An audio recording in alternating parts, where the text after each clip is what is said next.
단기적으로 접근하면 사실은 좀 이게 갈수록 좀 답이 없어지고요. 되게 좀 조급해지니까 조급함을 좀 벗어던지고 이제 좀 내가 투자한 회사랑 이제 최소 3년을 같이 가면서 이 회사의 성장과 함께 내 재산이 좀 불어났으면 좋겠다.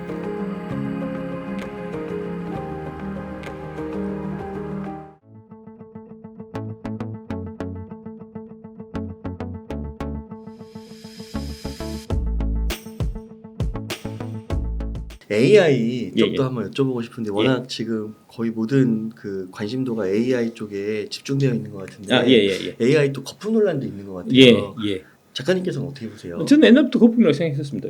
5월 달에 이제 그 밸류에이션 관련된 책 나올 건데 아, 네. 예, 예. 거기에 한 챕터가 이제 AI는 거품이다. 오. 한 챕터 제가 넣어놨습니다. 오. 넣어놨는데 거품 안 터지면 나중에 큰일 나는데 박제돼가지고. 그 이유가 너무 궁금합니다. 아, 예, 예. 그 닷컴 버블하고 좀 여러모로 좀 저는 AI는 유사하게 봐요. 좀 그렇게 보이거든요. 그러니까 결국은 이제 핵심은 뭐 기술의 뭐랄까 이제 좀 블링블링함, 기술이 이제 멋있고 이제 사람의 마음을 그 현혹하고 이제 하는 그런 게 사실 중요한 게 아니고 그 기술에 이제 사람들이 지갑을 열어갖고 얼마나 소비해 주느냐 하는 이제 그런 문제인데 그 뒤에도 한번 말씀드리겠지만 AI는 그런 면에 있어서 상당히 좀 부족하지 않나. 실제로 이제 AI 관련해서 지금 지출하고 있는 게 이제 일반 사람들 같은 게 거의 없으니까요. 이제 그런 거고 최근에 그래서 그런지 이제 한국에서도 그렇고 미국에서도 그렇고 이제 AI 거품에 대한 네. AI에 좀 뭐랄까 너무 과열돼 있다는 그런 이제 경고들이 계속해서 나오고 있어요.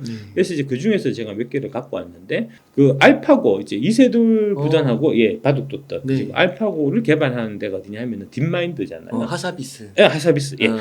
그 하사비스 최고 경영자가 최근에 이제 얘기했어요. AI가 생성형 AI는 너무 과장돼 있다. 그래요. 예, 과거에 가상자산 붐 불었을 때처럼 좀 그런 느낌이 든다는 말씀을 하셨어요. 그 하사비스 최고 경영자가 최근 AI 업계에 몰아치는 투자 강풍에 대해서 경고하면서 가상자산에서 발생했던 과대 광고와 사기가 걱정된다. 예, 라는 말씀하셨고요. 그러면서 하신 말씀이 우리는 AI에 겉만 긁었을 뿐이며 내가 믿는 것들은 앞으로 수십 년 뒤에나 가능할 수 있다. 그러니까 아직도 이게 AI가 우리가 생각하듯이 우리 이제 인류의 그 생활을 이제 혁명적으로 바꾸기 위해서는 아직도 좀 뭐랄까 나가야 할 길이 많고 해결해야 될 과제도 많고 그 다음에 이제 시간도 많이 걸린다는 얘기예요. 네. 예, 저도 뭐 그렇게 보고 있고요. 그러면서 이제 요 AGI 이제 딥마인드 창사 당시에 설립 목적이 범용 인공지능 구축이었거든요. 이제 AGI 이게 이제 2016년 17년도 얘기니까 벌써 7년 전 얘기입니다.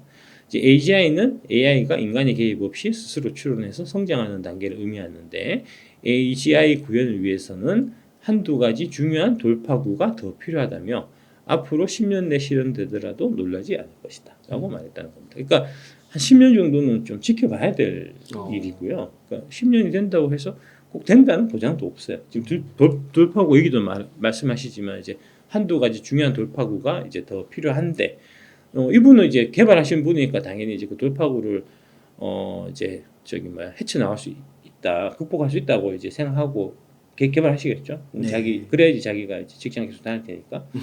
근데 이제 저는 어려울 것 같다. 라고 보는 쪽이라는 거죠. 네. 어쨌든 간에 지금 현재 이제 그 AGI라든지 그다음에 AI라든지 이런 부분에 관련된 좀 기대는 제가 봐서는 여러모로 좀 과하다. 이제 미래를 장밋빛 미래를 너무 많이 좀 땡겨왔다는 좀 그런 느낌이고요. 그다음에 요거 한번 또 보시면 요거는 이제 1월 4일날 이제 MTN에서 한번 보도가 됐었던 겁니다. 이제 챗 GPT를 하는 데가 오픈 AI잖아요. 네. 이제 이게 적자를 많이 내고 있다는 겁니다. 그래요. 예, 실제로. 예. 지난해 오픈 AI의 매출이 2조를 돌파해서 16억 달러 2조를 돌파해서 1년 전 매출이 2,800만 달러에 비해서 57배 이상 증가했다. 이제 매출이 많이 증가한 것은 좋은 일이긴 한데 문제는 챗 GPT의 운영 비용이 많아서 수익은 내지 못하고 있다는 겁니다. 그러니까 반도체를 많이 잡아먹는다는 거잖아요, 챗 GPT가. 그래서 이제 반도체 사갖고 워낙 갖다 꽂는 게 돈이 많이 드니까 이게 이제 흑자를 내기 어려운 구조다. 지난해 23년 상반기에 챗GPT 하루 운영 비용이 약 70만 달러, 9억 원 수준으로 추산되고 22년도에 오픈 AI가 영업 손실이 7천억을 기록했었거든요. 23년에는 더 많이 커졌을 거라고 보고 있습니다. 근데 이제 이게 지금 비상장사라서 이제 그 오픈 AI가 이제 손실 규모는 지금 얘기 안 하고 있는데 다들 손실 규모는 훨씬 조 단위로 커졌을 거라고 지금 보고 있어요. 그러니까 밑빠진 독이 물 붓기잖아요. 그러면은 그러니까 빨리 이제 상업화해서 이제 매출 만들어야 되는데 그래서 오픈 AI에서 올해 초에 내놨던 게 바로 GPT 스토어라는 겁니다. 앱 스토어처럼 이제 AI를 활용한 이제 뭐 이런 만들어서 여기 통해서 이제 돈을 벌어야 되겠다라고 해서 출범을 했는데 반응이 별로라는 거죠. 예. 옛날에 이제 애플이 앱 스토어 만들어 갖고 선풍적으로 인기를 거뒀던 거에 비해서는 지금 전혀 그렇지 않다는 겁니다. 그래서 이제 관련돼서 지금 업계에서 나온 얘기가 챗GPT가 전 세계 AI 시장을 성장시키는 방아쇠 역할을 했지만 챗GPT도 AI가 사실과 다른 정보를 보여주는 환각 현상을 온전히 해결하지 못했기에 아직 실제 업무에서 일부 보조 수단에 그치는 거고 그러면서 실제 소비자들이 지갑 위원되는 실패하고 있다. 그래서 저는 좀 뭐랄까 미래를 좀 불투명해 본다는 이제 그런 말씀입니다. 예, 실제로 돈을 벌어야 되는데 예. 사용도 많이 되고 그렇습니다. 그렇지가 못하고 있는 거네요. 예. 네. 항상 좀 뭐 지금 돈 많이 벌고 계신 분들은 축하드리고요. 그럼 HBM 하지만 한번, 예. HBM 한번 여쭤볼까요? 예. HBM. 예, HBM. 네. 예. HBM이 이제 결국 그러니까 이게 HBM도 이제 그 AI 관련돼 있는 거잖아요. 그러니까 HBM 좀 생각해 보면 항상 이제 그러니까 뭐 다들 이제 이 챗GPT나 이런 이제 오픈 AI 뭐 이런 형태로 이제 투자를 많이 해야 거기에 따라서 HBM 반도체도 많이 팔린다. 이제 당연히 그렇게 생각하실 수가 있고.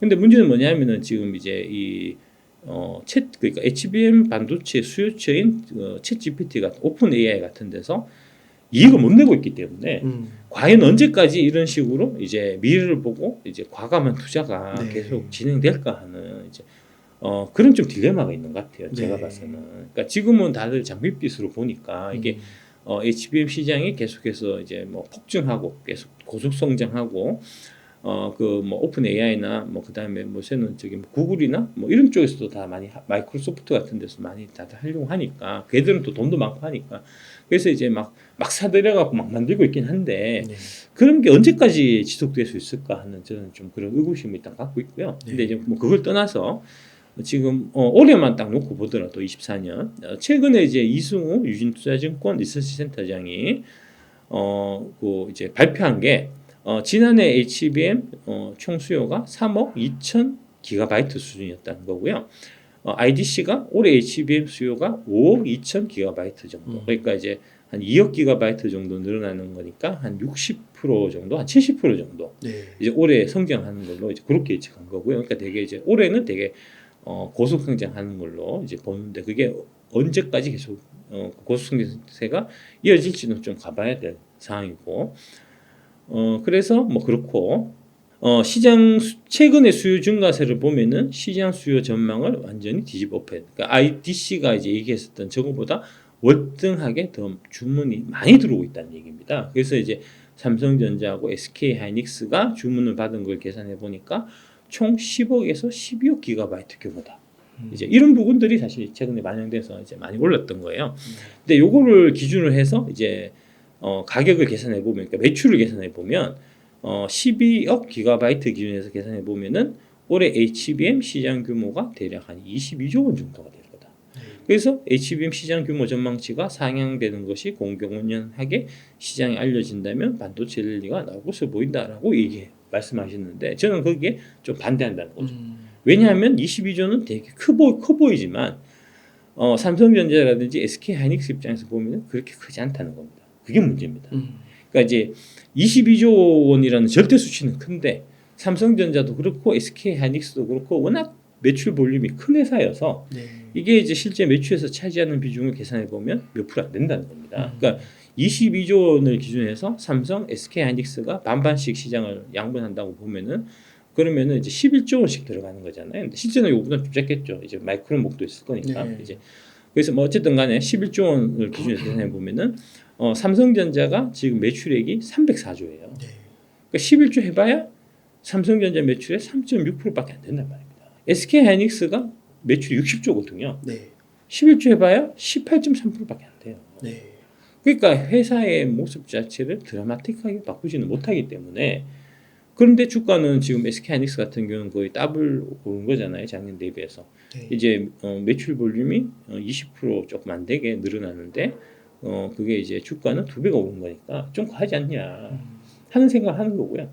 그다음에 이제 HBM 반도체가 팔리는 만큼 기존의 이 반도체 그러니까 뭐 기존 서버에 들어가던 반도체는 그 이제 상대적으로 안 팔리기 때문에 이게 100% 18%가 이제 100에서 118% 이렇게 되는 게 아니고 네.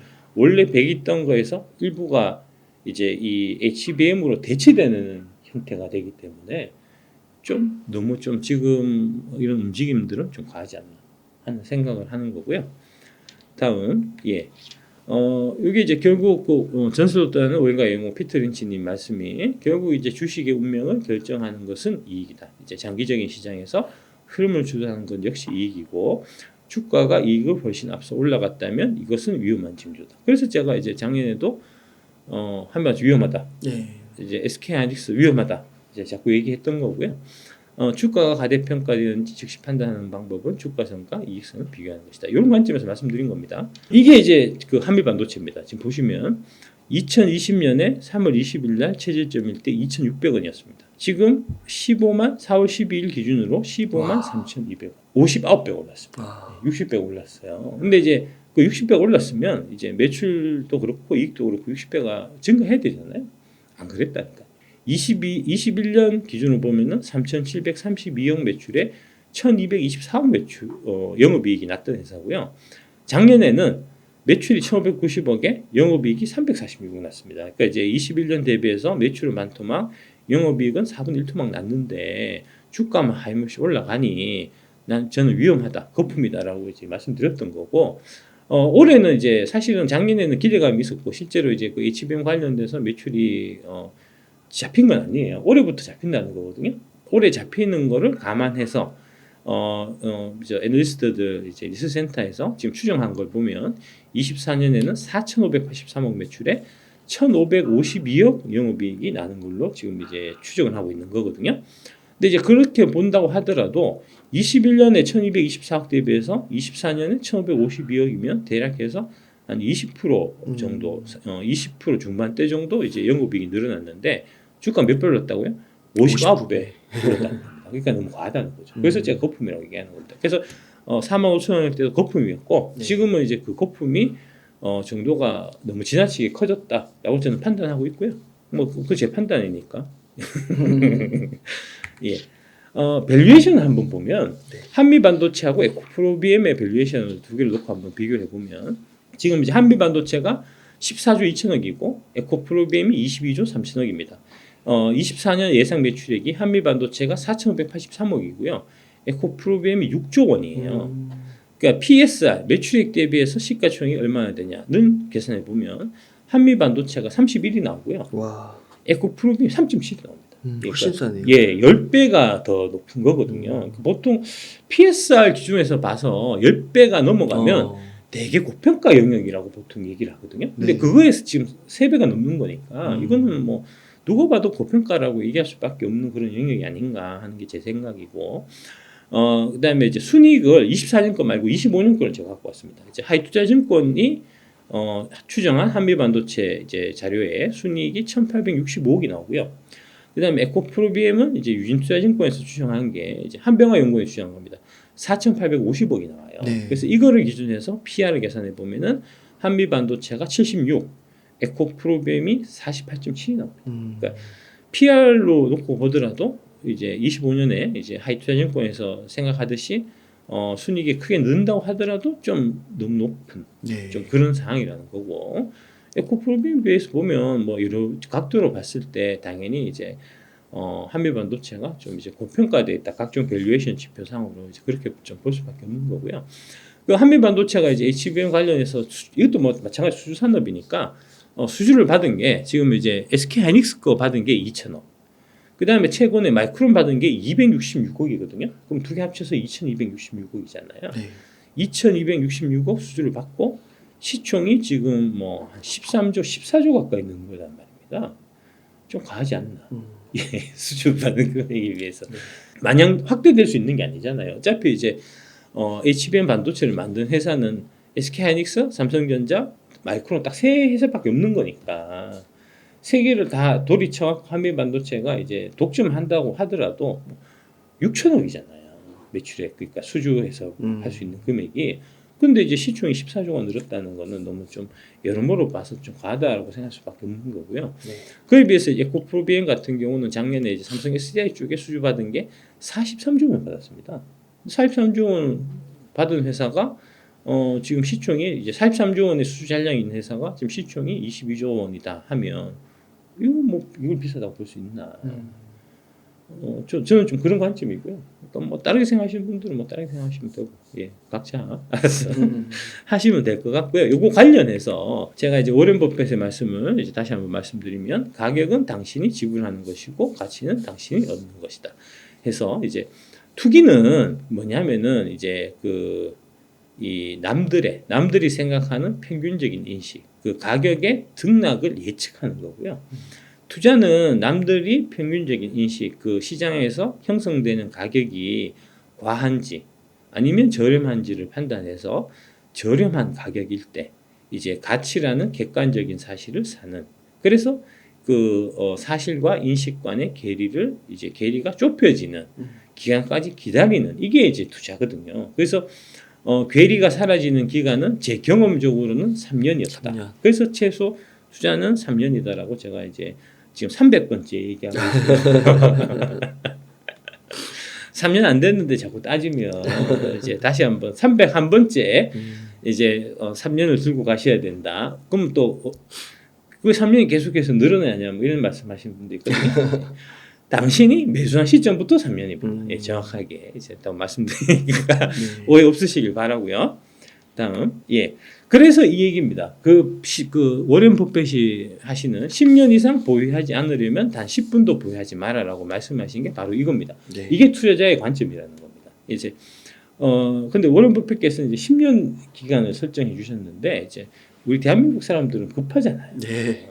성미가 급해갖고 10년은 기다리시 힘들 거 아닙니까? 그래서 제가 3년으로 많이 단축시켜 드린 거 아닙니까? 3년을 들고 계시고 그 다음에 따져도 따지십시오. 아직까지 3년 안 지났으니까 예, 그런 말씀 드리고 싶고 그래서 이제 결국은 그래서 워렌 버핏이 하시는 말씀이 결국은 그래서 이런 얘기가 그런 맥락에서 나온 겁니다. 네. 주식시장은 인내심 없는 사람의 돈을 인내심 있는 사람에게 이동시키는 도구이다 하는 얘기가 바로 이런 맥락에서 나오는 겁니다. 아까 이제 그 버블 말씀드렸는데 제가 이제 AI 버블이 닷컴 버블하고 좀 유사하다 하는 말씀드렸잖아요. 예. 그 닷컴 버블이 되게 이제 되게 시장을 주도하던 이제 1999년, 2000년 이때 워렌 버핏이 어떤 얘기를 들었냐면 저 영감탱이 나이 들어갖고 이제 쓸모 없다는 얘기를 들었어요. 온갖 비아냥을 다 들었습니다. 그때 이제 닷컴 버블 주식 갖고 있는 사람들은 다 돈을 벌고 그때 시장에서 소외되던 굴뚝산업 주식을 이제 싸다고 워렌 버핏이 막 사모았거든요. 그래서 이제 1999년, 2000년에 남들이 다 이제 닷컴 버블 주식을 갖고 이제 2배씩, 3배씩, 많게는 10배씩 벌 동안에 워렌 버핏 주식은 마이너스 50%예요, 평균. 예, 그랬었거든요. 그런데 그 닷컴 버블이 2000년도 들어갔고 딱 꺼지자마자 닷컴 버블 주식들이 10분의 1 토막 나고 뭐 20분의 1 토막 나고 흔적도 없이 사라지는 그 와중에 워렌 버핏이 그렇게 이제 99년, 2000년에 막 그 쌍욕 먹으면서 들고 있었던 그 주식들이 역으로 5배, 10배씩 올랐다.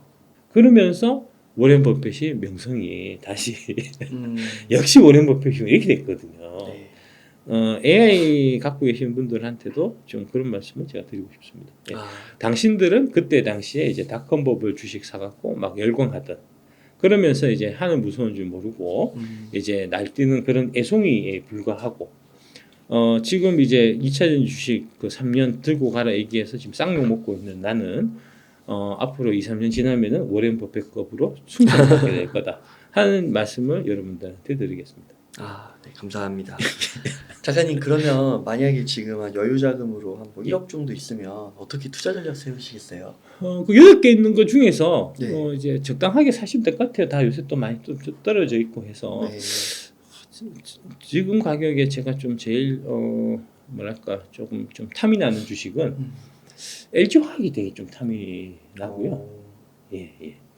SK이노베이션도 지금 10만 원 깼더라. 10만 원 뭐 초반까지 왔더라고요. 그것도 지금 가격은 되게 좀 매력적인 것 같고요. 특히 LG화학 같은 경우는 그게 투스타 ELS 특히 이제 종목 ELS하고 좀 관련돼 있어요. 네. 예, 그게 3년 전에 이제 LG화학 기초자산으로 한 이제 그 종목 ELS가 많이 이제 그 저기 많이 팔렸거든요. 그게 이제 그 종목형 ELS 그 팔아놓으면 그 이제 팔았던 애들은 그게 주가가 3년 전 가격 대비해서 반토막이 나면 그 돈은 자기가 다 갖고 가요. 그러면은 이제 걔네들 어떻게 하냐면은 이제 그 뭐 LG화학 주식을 이제 공매도를 친다든지 뭐 이런 식으로 해갖고 뭐 종목도 있으니까 종목 그 저 선물 같은 거 LG화학 종목 선물 같은 거 막 때려갖고 인위적으로 가격을 막 찍어 누르는 경우가 있거든요. 그렇게 해서 이제 찍어 눌렀다가 그 ELS 만기가 다 되고 이제 우리 개인 투자자들이 ELS 가입하시는 분들이 다 손해 나고 걔들이 다 돈 벌고 나면은 그때부터 본격적으로 막 주가가 올라가는 이제 그런 사례들이 과거에도 여러 번 있었는데 네. LG화학 좀 그렇지 않나 싶어요. 예. 3년 전에 100만 원 하다가 요새 LG화학이 한 45만 원 뭐 이렇게 하거든요. 그러니까 딱 그런 케이스 아니냐. 옛날에 그 SK 하이닉스가 한때 2000 그때 8년에 되게 이제 ELS 많이 팔려갖고 그때 제게 5,700까지 떨어졌었거든요. SK 하이닉스가 지금 얼마죠? 지금 뭐 19만 원 하잖아요. 20만 원 지금 하면은 오늘 좀 떨어진 것 같아요. 예, 한 40배인가 뭐 이렇게 지금 오는 거니까 네. 좀 그런 좀 생각이 나서 LG화학 조금 이제 지금 상황에서는 좀 눈여겨보실 필요 있지 않나 싶습니다. 제 생각에는. 네, 그러시군요. 감사합니다. 하지만 3년입니다. 예, 음. 샀으면 3년 기다리시고 음. 3년 되기 전에는 저기 뭐야 불평불만하지 마십시오. 예, 안 받아줍니다. 나는. 물론 3년 돼갖고 이제 안 올라간다고 해서 불평불만해도 나는 역시 못 지킬 거지만 3년 되기 전에 불평불만하는 거는 더더욱 저는 안 받아들입니다. 예, 그러니까 그렇게 알고 계시면 되겠습니다. 네, 감사합니다. 그러면 끝으로 저희 웅달책방 시청자분들을 위한 한 말씀 부탁드리겠습니다. 예, 뭐 그러니까 뭐 제가 누차 말씀드리고 싶은 거는 결국 이제 관점의 문제인 것 같아요. 그러니까 단기적으로 접근하면 사실은 좀 이게 갈수록 좀 답이 없어지고요. 되게 좀 조급해지니까 좀 이제 조급함을 좀 벗어 던지고 이제 좀 이 회사랑 내가 투자한 회사랑 이제 최소 3년을 같이 가면서 이 회사의 성장과 함께 내 재산이 좀 불어났으면 좋겠다 하는 이제 그런 관점으로 좀 이제 접근해서 좀 장을 보셔야 이제 하루하루의 등락 이런 부분에 되게 좀 이제 뭐랄까 초연할 수 있고요. 좀 초연해야 좀 이제 객관적인 사고를 좀 계속할 수 있는 거니까 하루하루 주가의 등락에 너무 이제 감정적으로 동요되고 하는 거는 이제 항상 올바른 판단을 좀 해치는 그런 이제 장애 요소가 되니까 이제 그런 부분을 좀 항상 마음에 두고 좀 시장에 접근하셨으면 어떨까 싶습니다. 지난 총선에서 이제 뭐 어느 당을 찍었든 상관없이 우리 이제 개인 투자자분들이 다 같이 좀 힘을 합쳐갖고 이제 금투세가 꼭 폐지되는데 좀 이제 도움이 되게 이제 좀 목소리를 좀 높여주셨으면 하는 좀 그런 바람을 마지막으로 좀 말씀드리고자 합니다. 네, 오늘도 좋은 말씀 감사드립니다. 이렇게 해서 박순혁 작가님을 모시고 이야기를 나눠봤습니다. 긴 시간 동안 유익한 사이트 많이 나눠주셔서 감사의 말씀 드립니다. 오늘 고생 많으셨습니다. 네, 감사합니다.